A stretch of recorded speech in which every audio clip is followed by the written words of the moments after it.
তমা আপনাকে ধন্যবাদ। সর্বশেষ কতজনকে টিকা দেওয়া হয়েছে এই বিষয়ে আমি জানতে চেয়েছিলাম সিভিল সার্জনের কাছে। তিনি সুনির্দিষ্টভাবে এখনো বলতে পারেননি।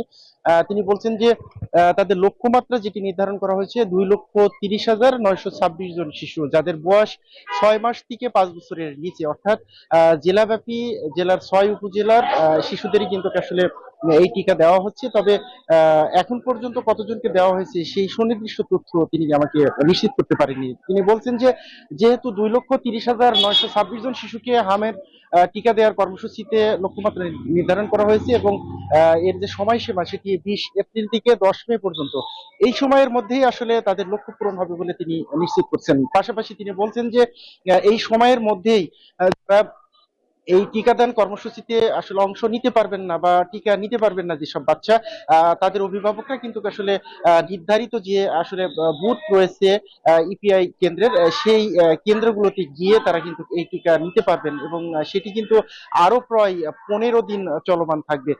আমি সিভিল সার্জনের সাথে কথা বলে জেনেছি, তিনি বলছেন যে এই জেলাতে কিন্তু আসলে হাম রুবেলার যে আসলে প্রাদুর্ভাব সেটি কিন্তু আসলে মারাত্মক আকার ধারণ করেছে। সর্বশেষ তথ্য অনুযায়ী 1,024 জন বিভিন্ন হাসপাতালে থেকে চিকিৎসা নিয়েছেন, 9 জনের মৃত্যু হয়েছে, 9 জনই কিন্তু শিশু এবং এই মুহূর্তে কুষ্টিয়ার বিভিন্ন হাসপাতালে 147 জন চিকিৎসাধীন রয়েছে। তো এই ছিল কুষ্টিয়া থেকে।